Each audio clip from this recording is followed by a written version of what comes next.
Street lamps wearing top hats provided a dark glow to the empty city road.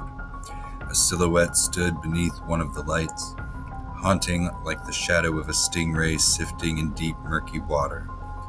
A mother's eyes gazed upon the man's shrouded form from a second-story window, trying to discern more than her eyes would allow in the night's darkness. Sebastian was a tall Spanish man with a face that looked like it was constantly holding back an evil grimace. Dark rainbows decorated hazel eyes beneath slick, combed-back black hair. He had met a man named Nick at a diner the previous day. You look weird without a suit, Sebastian. He told him when he sat down in the booth. The Spaniard smiled and sipped his coffee. I feel naked. What? Nick's blue eyes darted across the table. Without my suit, he clarified. I feel naked. How come you never wear a tie?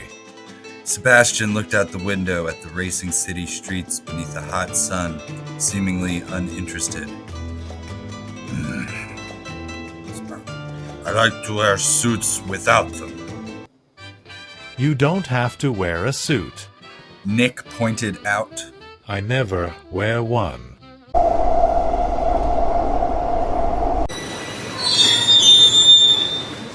The mother figured that the man must have been at least 20 years older than her, but again it was hard to tell because of the dark and distance between them. She took a drag off her cigarette. Is he here? Her son asked from the couch, wrapped in a thick, worn-out blue comforter. The only light in the room emanated from the television's dim glow. Yeah, I think so. She replied. Her boy clenched his favorite pillow with a sweaty hand. The shadow outside was also puffing on a cigarette, while his other fist gripped a dark satchel. I've got to see my son after lunch, Sebastian told Nick the previous afternoon. The man on the opposite end of the diner booth gulped down some ice water. Oh, how is he? He's a teenager, the taller man replied. So who knows? I don't know how you do it. My ma told me every day. Don't do it. Kids will ruin your life, she'd say. Again, Sebastian's gaze wandered out the window to watch cars and pedestrians gliding by. I wouldn't mind it if his mother wasn't such a bitch. Did she ever find out what we do?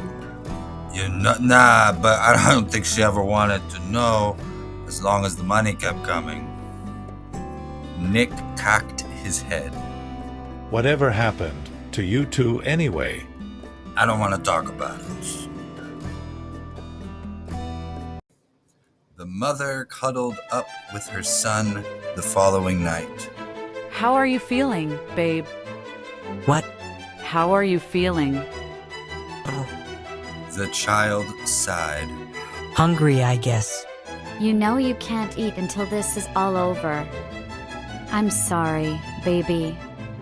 I'll make you whatever you want tomorrow, okay? Earlier that evening, Sebastian stood in front of a full-length mirror combing his hair. A telephone on the wall rang. He flipped off the Bach record he had spinning on vinyl. Hello? Are you ready? Almost, he answered. Where's the party? Let's say Jim's around midnight. The Spaniard glanced at his wristwatch. How we looking? Everything is fine. His partner replied. Might be a tad late, but we are good, I assure you. You've talked to Frank this time. Frank is fine. Nick assured. I will see you at 12. Okay. He walked back over to his stereo. Bye-bye.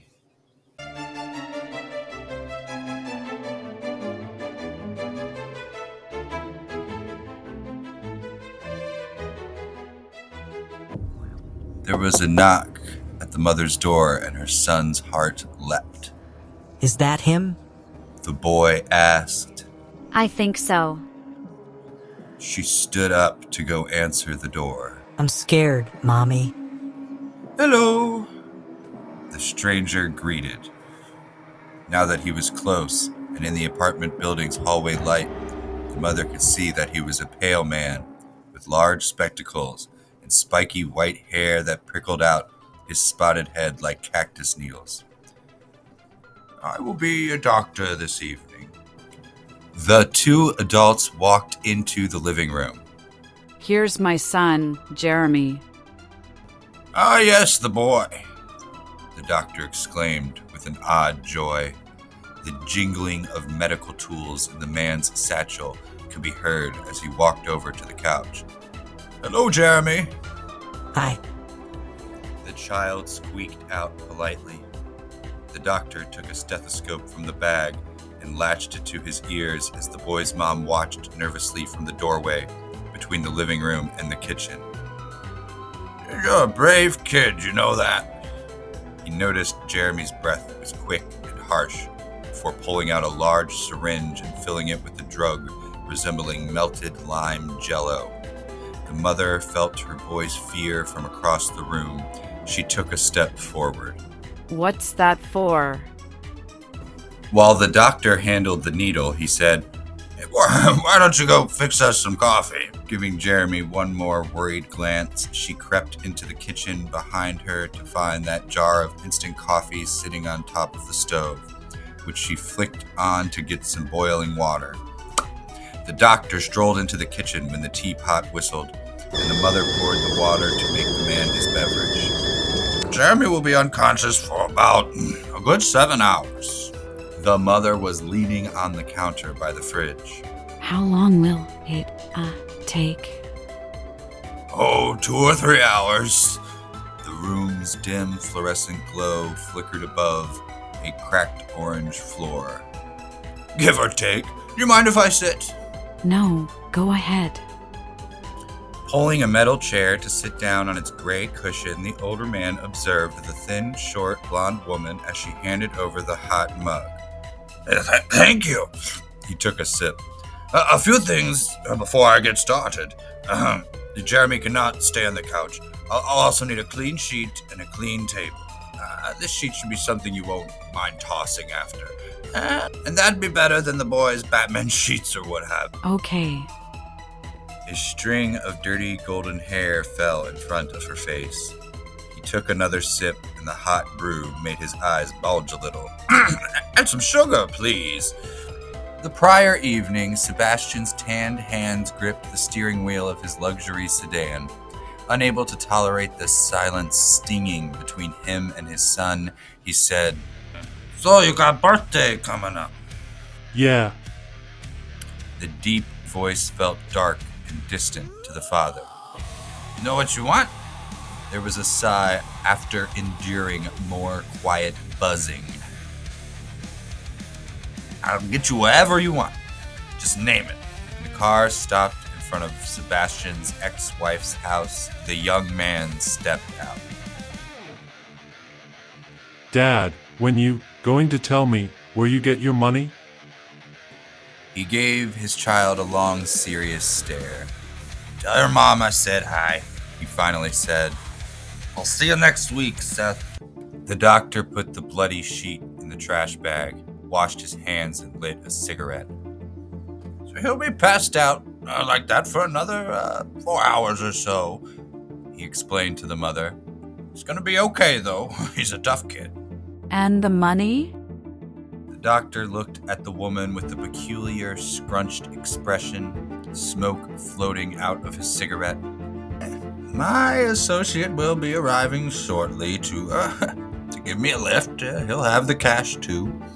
Once Nick dropped off the bag and picked up the doctor, the mother stashed the majority of it, grabbed a few $100 bills, and left the apartment after kissing Jeremy on the cheek as he peacefully slept. A few minutes along the highway, Nick asked, How did it go, Frank? Better than last time? It went very well, the doctor replied.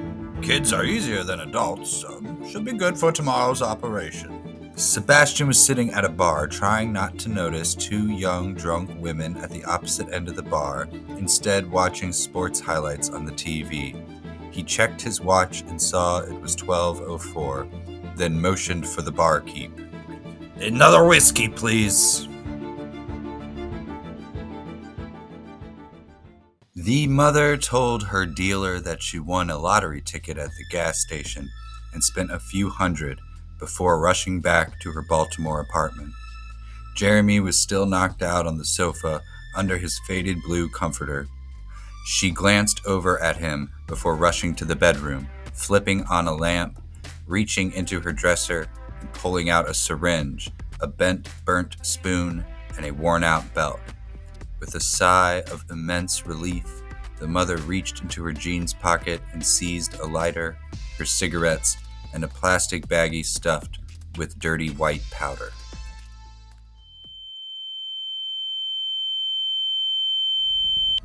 Nick and Frank arrived at Jim's bar around 12:14 to meet a slightly drunk Spaniard. Each of them had a drink and discussed their next move. Sure, Frank.